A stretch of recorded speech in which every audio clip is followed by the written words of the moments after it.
Hello विद्यार्थी मित्रों, नमस्कार। धोरण 11 विषय अर्थशास्त्र चैप्टर नंबर 5 नेक्स्ट लेक्चर में कंटिन्यू हतुं, तो आज आपणे आगळ अभ्यास करीशुं। लास्ट लेक्चर में आपणे जोयुं हतुं बे प्रकारना खर्च जोया हता, स्थिर खर्च अने अस्थिर खर्च। तो जे स्थिर खर्च छे एने उत्पादनना प्रमाण साथे कांई संबंध छे नहीं, ज्यारे अस्थिर खर्च छे ए जो उत्पादन वधे तो जे अस्थिर खर्च है ए पण वधे अने उत्पादन घटे तो अस्थिर खर्च पण घटे। तो ए बंने वच्चे केवो संबंध छे? सीधो। तो आज आपणे अभ्यास करीशुं कुल खर्च। बराबर। तो कुल उत्पादन अने कुल खर्च वच्चे कार्य कारणनो संबंध छे। कुल उत्पादन वधु होय तो कुल खर्च पण वधारे होय छे। पेढीना कुल स्थिर खर्च अने कुल अस्थिर खर्चनो सरवाळो ए शुं छे?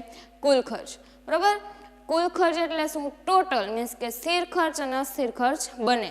तो जो कुल उत्पादन वधारे होय तो कुल खर्च पण वधे। એટલે આ બંને વચ્ચે કેવો સંબંધ છે?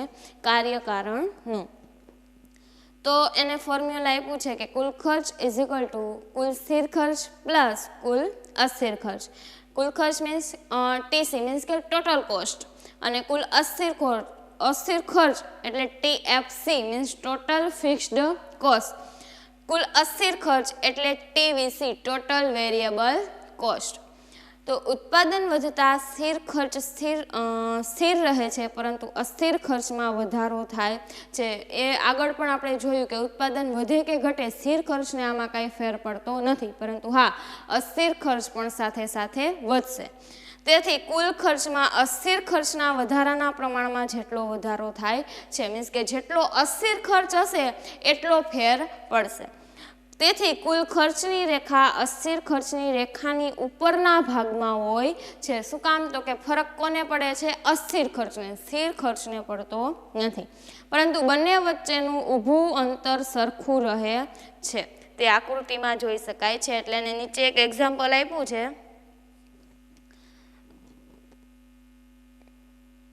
जे आज कीधुं छे ए। बराबर। तो ये पहला आपणे कुल खर्चनी डेफिनेशन अने एनुं फॉर्म्युला लखी लईए।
बराबर। हवे एने जे एक्झाम्पल आप्युं छे ए प्रमाणे आपणे डायग्राम दोरीए।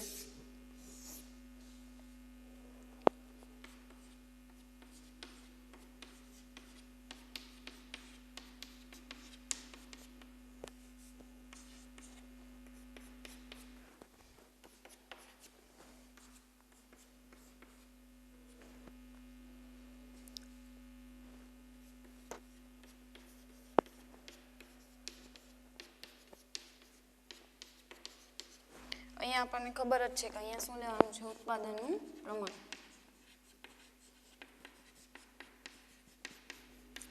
અને સ્થિર અને અસ્થિર ટૂંકમાં ખર્ચ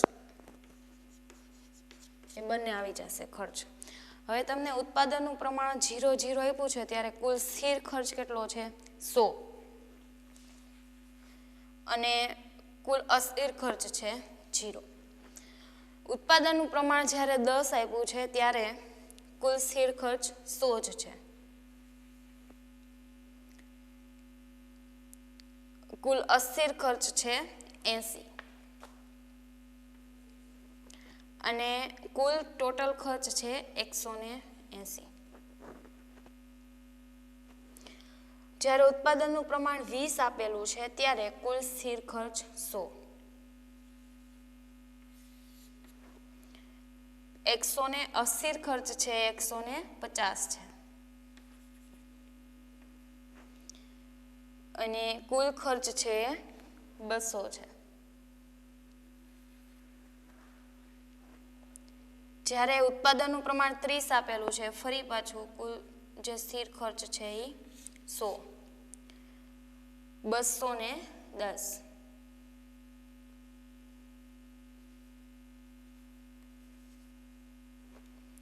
અને 310. જ્યારે 40 છે ત્યારે ફરી પાછું 100. કુલ અસ્થિર ખર્ચ છે 290 છે.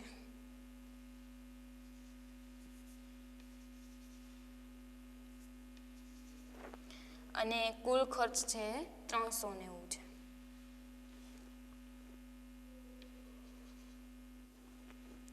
પચાસ છે ત્યારે ફરી પાછું સ્થિર ખર્ચ છે 100 એટલે સ્થિર ખર્ચમાં કાંઈ ફરક છે નહીં. કુલ અસ્થિર ખર્ચ છે એ 390 અને જ્યારે કુલ ખર્ચ છે 490.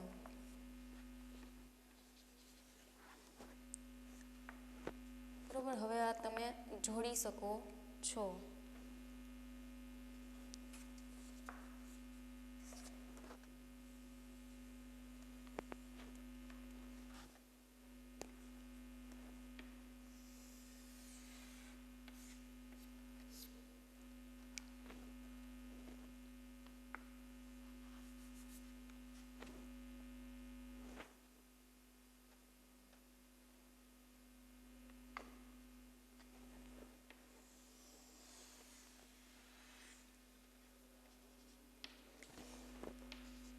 બરોબર. એટલે આ જે છે એ આને સમાંતર જ રહેશે.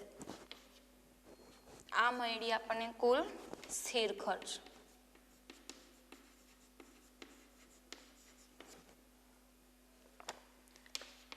આ જે છે એ કુલ ખર્ચ છે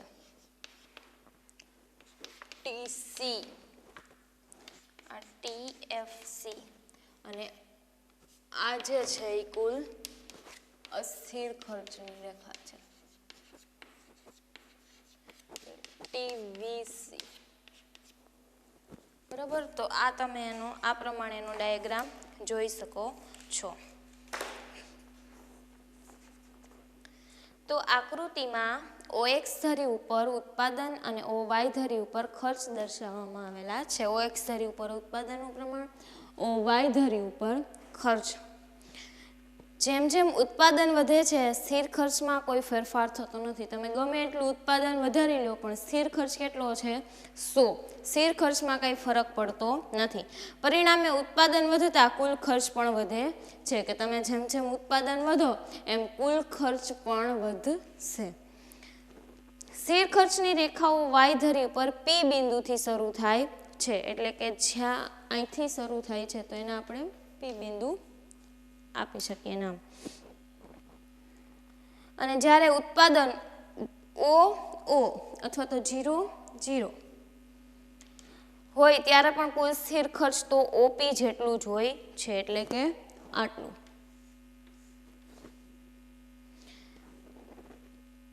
અને કુલ અસ્થિર ખર્ચ શૂન્ય હોય છે. જેમ જેમ ઉત્પાદન વધશે તેમ કુલ ખર્ચ સ્થિર ખર્ચ છે એ સ્થિર રહેશે અને અસ્થિર જે ખર્ચ છે એ વધતું જશે. તેથી કુલ અસ્થિર ખર્ચની રેખા ડાબી બાજુથી જમણી બાજુ અને નીચેથી ઉપર તરફ જતી હોય છે અને કુલ ખર્ચની રેખા તેને સમાંતર ઉપર હોય છે. તો આ ત્રણેયનું આપણે એક સાથે જોયું, કુલ સ્થિર ખર્ચ, કુલ અસ્થિર ખર્ચ અને આ કુલ ખર્ચ. જ્યારે પેલું આપ્યું કે ઉત્પાદન શૂન્ય હોય ત્યારે કુલ અસ્થિર ખર્ચ પણ શૂન્ય હોય છે. કુલ ઉત્પાદન શૂન્ય હોય ત્યારે કુલ અસ્થિર ખર્ચ ઓપી હોય છે. અસ્થિર ખર્ચ શૂન્ય અને કુલ ખર્ચ ઓપી છે.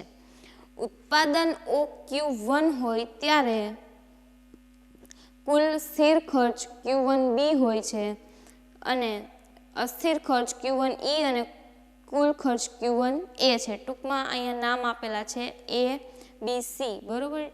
એવી રીતે જેથી તમને ખબર પડે, આ A, આ B અને આ C, E, F, G.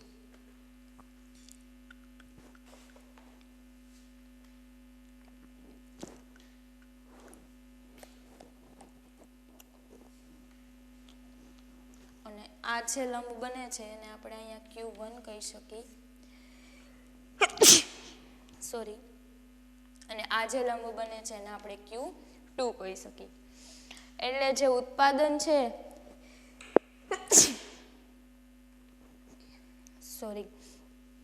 ઉત્પાદન છે એ OQ1 એટલે કે આટલું જો હોય ત્યારે કુલ સ્થિર ખર્ચ Q1B એટલે અહીંયા સુધીનું અને અસ્થિર ખર્ચ Q1C એટલે આ Q1C અહીંયા સુધીનું, બરાબર? અને કુલ ખર્ચ Q1A એટલે Q1A, ટૂંકમાં આ સમાંતર છે. અને પછી જ્યારે ઉત્પાદન OQ2 હોય એટલે કે અહીંયા, ત્યારે કુલ સ્થિર ખર્ચ FQ2, બરાબર, કુલ અસ્થિર ખર્ચ Q2G અને કુલ ખર્ચ Q2E છે. તો આ થઈ કુલ ખર્ચ, સ્થિર ખર્ચ અને કુલ અસ્થિર ખર્ચ ત્રણેયનો ડાયાગ્રામ. હવે એની નીચે જે સરેરાશ સ્થિર ખર્ચ છે અને સરેરાશ અસ્થિર ખર્ચ છે એ જોવાનું નથી. હવે આપણે ડાયરેક્ટ આવી જઈશું સરેરાશ ખર્ચ. સરેરાશ ખર્ચ કોને કહેવાય? તો સરેરાશ ખર્ચને સરેરાશ કુલ ખર્ચ તરીકે પણ ઓળખવામાં આવે છે. સરેરાશ ખર્ચ એ એકમ દીઠ ખર્ચ છે. જેટલા એકમમાં એકમ દીઠ વધારો થતો હશે એના ઉપર જે ખર્ચ થશે એના પર એક કેલ્ક્યુલેશન કરવામાં આવશે. કુલ ખર્ચને ઉત્પાદનના એકમોથી ભાગીને સરેરાશ ખર્ચ મેળવવામાં આવે છે. કુલ ખર્ચ કેમ મળશે? તો કે જેટલો ખર્ચ છે એને ઉત્પાદનના એકમ કેટલા છે એના વડે ભાગવાથી જે મળશે શું મળશે? સરેરાશ ખર્ચ. પરંતુ કુલ ખર્ચ એમાં કુલ અસ્થિર ખર્ચ અને કુલ સ્થિર ખર્ચ એ બંનેનો સરવાળો છે. તો આપણે અહીંયા પણ ફોર્મ્યુલા જોયું. તો તેથી કુલ સ્થિર ખર્ચ પ્લસ કુલ અસ્થિર ખર્ચને ઉત્પાદનના એકમો વડે ભાગો એટલે સરેરાશ ખર્ચ મળે. તો આનું ફોર્મ્યુલા શું બને? તો કે સરેરાશ ખર્ચ ઇઝ ઇક્વલ ટુ કુલ ખર્ચ, કુલ સ્થિર ખર્ચ પ્લસ કુલ અસ્થિર ખર્ચ અપોન ઉત્પાદનના એકમો. તો તમને બાજુમાં આપેલું જ છે સરેરાશ ખર્ચ એટલે કુલ ખર્ચના છેદમાં ઉત્પાદનના એકમ, અથવા આપણે એમ કહી શકીએ કુલ ખર્ચની બદલે કે કુલ સ્થિર ખર્ચ પ્લસ કુલ અસ્થિર ખર્ચ. અને ઇંગ્લિશમાં તમારે જો ફોર્મ્યુલા લખવું હોય તો average cost is equal to total cost upon total production. એટલે કે એસી મીન્સ સરેરાશ ખર્ચ, ટીસી કુલ ખર્ચ અને ટીપી એટલે કુલ ઉત્પાદનનું પ્રમાણ. તો આપણે પહેલા એની વ્યાખ્યા જોઈ લઈએ.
બરાબર, આ થયું સરેરાશ ખર્ચની ડેફિનેશન અને એનું ફોર્મ્યુલા.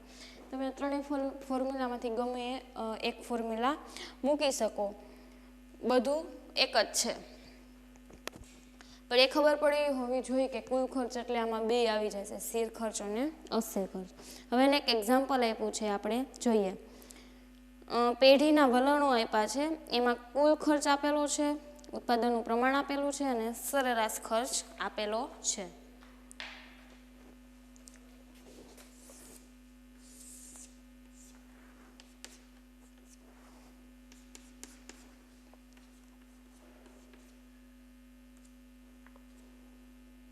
ઉત્પાદનનું પ્રમાણ આપેલું છે એકમમાં,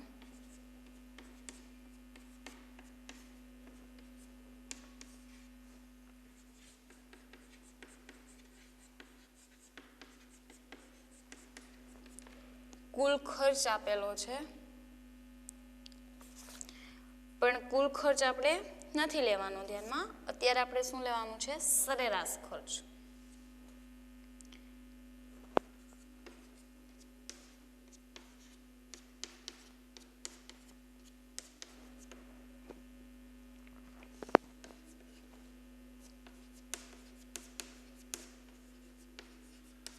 બરાબર, તો જ્યારે કુલ ઉત્પાદનનું પ્રમાણ 1 એકમ છે ત્યારે સરેરાશ ખર્ચ કેટલો થાય છે?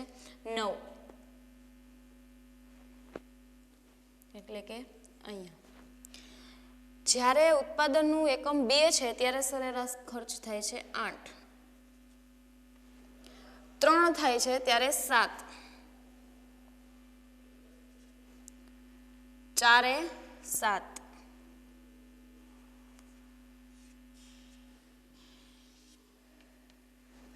5 એ 8.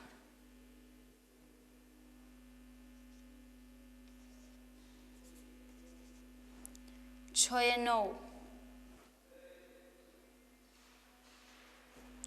અને 7 એ 10.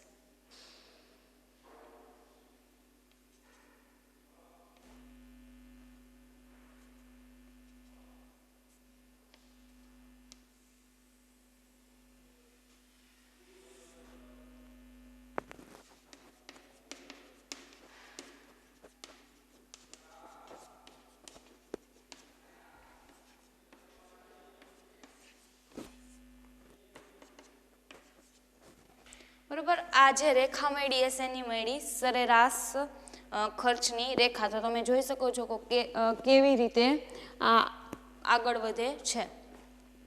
જેમ જેમ ઉત્પાદનનું પ્રમાણ વધતું જાય છે તેમ તેમ કુલ ખર્ચ વધતું જાય છે, પરંતુ શરૂઆતમાં સરેરાશ ખર્ચ ઘટે છે. તમે જોઈ શકો છો સ્ટાર્ટિંગમાં કેવો થાય છે? ઘટે છે, પછી સ્થિર થઈ જાય છે. અહીંયા સ્થિર થઈ ગયો. બરાબર, ત્યારબાદ વધવાનું વલણ ધરાવે છે. ત્યારબાદ શું થાય છે? વધે છે. શરૂઆતમાં ઘટે છે ખર્ચ, પછી વચ્ચેનો સમયગાળામાં શું થાય છે? સ્થિર થઈ જાય છે, નથી વધતો કે નથી ઘટતો, અને પછી શું થાય છે? વધે છે. ખર્ચના વલણોને આધારે આકૃતિ દોરવામાં આવે તો આ નીચે પ્રમાણે આવી રીતે આકૃતિ મળે છે. આકૃતિમાં OX ધરી ઉપર ઉત્પાદન અને OY ધરી ઉપર સરેરાશ ખર્ચ દર્શાવવામાં આવે છે. અહીંયા ઉત્પાદનનું પ્રમાણ લીધું અને અહીંયા સરેરાશ ખર્ચ લીધો. અમુક ઉત્પાદન પછી સરેરાશ સ્થિર ખર્ચ ઘટાડાની સરખામણીમાં સરેરાશ અસ્થિર ખર્ચનો વધારો વધી જાય છે, ત્યારે કુલ ખર્ચ વધે છે અને સરેરાશ ખર્ચની રેખા યુ આકારની બને છે. જો આ વિકલ્પમાં પૂછાય કે સરેરાશ ખર્ચની રેખા કેવા આકારની બને છે, તો કેવા આકારની આવશે? યુ આકારની. આપણે અહીંયા એડ તમે કરી શકો છો, અહીંયા લખી નાખવાનું. ટૂંકમાં શરૂઆતમાં સરેરાશ ખર્ચ ઘટે છે અને કોઈ એક ઉત્પાદન એ લઘુત્તમ બને છે, ત્યારબાદ એ વધે છે. અને જે સરેરાશ ખર્ચ રેખા છે એ કેવો આકાર ધારણ કરે છે? યુ આકાર. આ જોયું આપણે સરેરાશ ખર્ચ. હવે આવે છે સીમાંત ખર્ચ.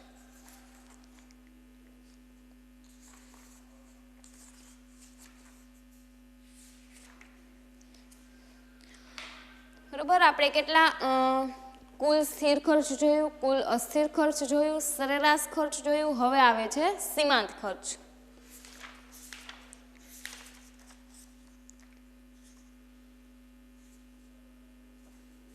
તો તો આપણે જાણીએ છીએ કે ઉત્પાદન વધારવામાં આવતા ખર્ચમાં પણ વધારો થાય છે કે જેમ ઉત્પાદન તમે વધારો તો એની સામે ખર્ચ પણ વધે. તો કુલ ઉત્પાદનમાં 1 એકમનો વધારો અથવા ઘટાડો થાય તો કુલ ઉત્પાદન ખર્ચમાં જે ફેરફાર થાય તેને સીમાંત ખર્ચ કહે છે. કે તમે જ્યારે 1 એકમનું ઉત્પાદન વધારે કરો છો અને જે ખર્ચમાં પણ એટલો ફેરફાર થાય છે તો એને કહેવાય સીમાંત ખર્ચ. ટૂંકમાં વધારાનું તમે 1 એકમ ઉત્પન્ન કરો બરોબર અને કુલ ખર્ચમાં ફેરફાર થાય તો એને કહેવાય સીમાંત ખર્ચ. એનું સૂત્ર આપેલું છે. આપણે સૂત્ર અને એક ઉદાહરણ પણ આપેલું છે કે આપણે n એકમોમાં ઉત્પાદન ખર્ચ અને n-1 એકમોના ઉત્પાદન ખર્ચના તફાવત દ્વારા સીમાંત ખર્ચ MC મેળવવા સંજ્ઞાની રીતે નીચે મુજબ સૂત્ર દર્શાવી શકીએ. ટૂંકમાં એનું સૂત્ર છે એ સંજ્ઞા મુજબ નીચે પ્રમાણે આપેલું છે.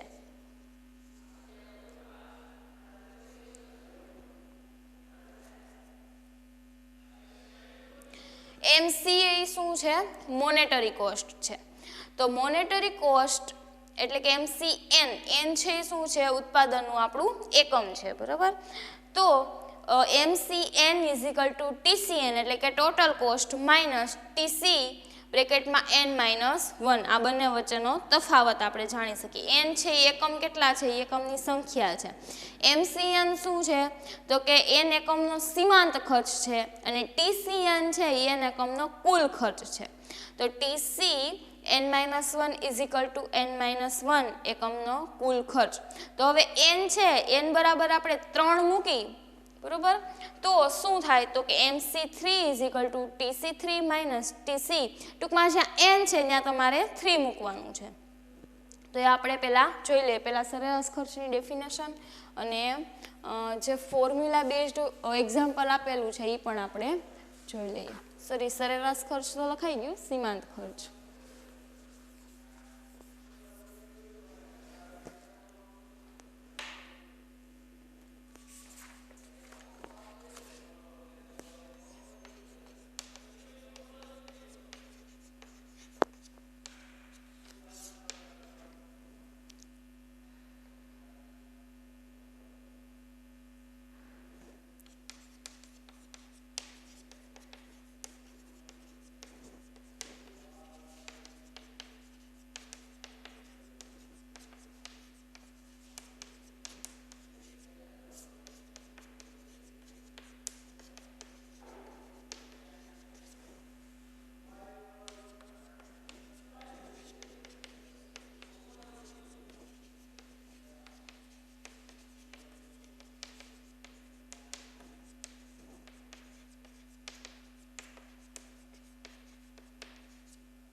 બરોબર.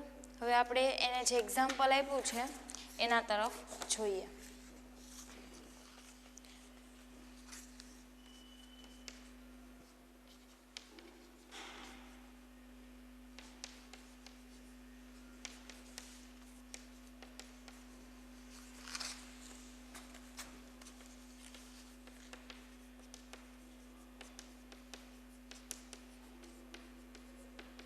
જે n બરાબર શું છે? એકમની સંખ્યા કે કેટલા એકમ તમે વધારે ઉત્પન્ન કરો છો.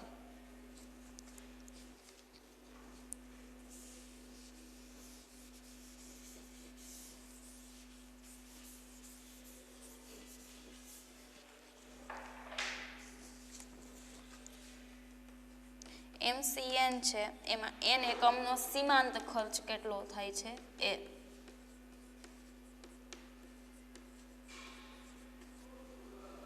TCN તો એ n એકમનો કુલ ખર્ચ.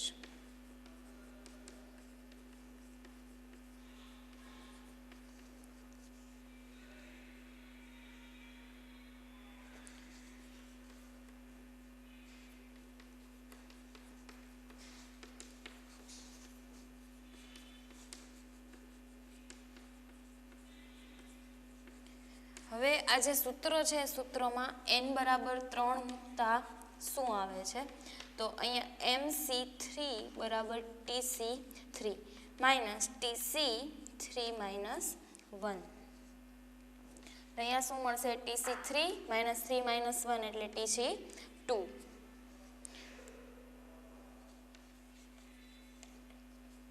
તો જ્યાં TC3 બરાબર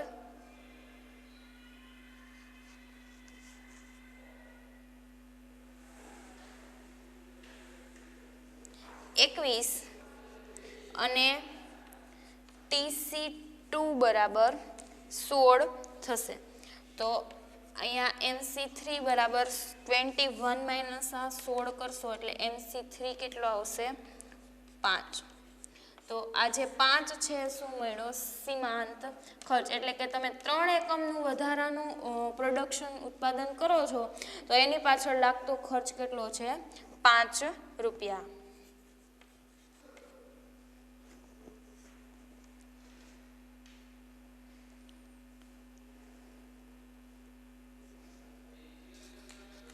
બરોબર તો આ રીતે આનું ફોર્મ્યુલા બેઝ આખો સમ કરીને આપણે શોધી શકીએ કે વધારાનું તમે 1 2 કે 3 કે 4 એકમનું પ્રોડક્શન કરો છો બરોબર તો એની પાછળ કેટલો ખર્ચો થાય છે હવે જે ડાયાગ્રામ છે એનો અને નીચે આપેલું છે કે નીચેની અનુસૂચિ મુજબ ત્રીજા એકમના સીમાંત ખર્ચ એ ત્રીજા એકમનો કુલ ખર્ચ અને બીજા એકમના કુલ ખર્ચના તફાવત જેટલો એટલે કે 5 છે યાદ રાખવું જોઈએ કે સીમાંત ખર્ચ સ્થિર ખર્ચથી સ્વતંત્ર છે સ્થિર ખર્ચ અને સીમાંત ખર્ચને કાંઈ સંબંધ નથી બંને સ્વતંત્ર છે તેથી કહી શકાય કે સીમાંત ખર્ચ એ સ્થિર ખર્ચમાં થતા ફેરફારનું પરિણામ છે જ્યારે ઉત્પાદન n એકમો પરથી ઘટીને n-1 એકમો થાય છે ત્યારે કુલ અસ્થિર ખર્ચમાં થતા વધારા જેટલો સીમાંત ખર્ચ હોય છે ટૂંકમાં અસ્થિર ખર્ચમાં જેટલો વધારો થયો એ શું હશે સીમાંત ખર્ચ તો સીમાંત ખર્ચ ઉત્પાદનમાં ફેરફાર કરવાથી કુલ ખર્ચમાં થતા ફેરફાર બરાબર છે કે તમે સીમાંત ખર્ચનું જે છે એમાં કંઈ ફેરફાર કરો તો એ કેના બરાબર છે કે કુલ અસ્થિર ખર્ચમાં ફેરફાર કર્યો એના બરાબર હવે એનો જે ડાયાગ્રામ છે એ આપણે નેક્સ્ટ લેક્ચરમાં જોઈશું થેન્ક યુ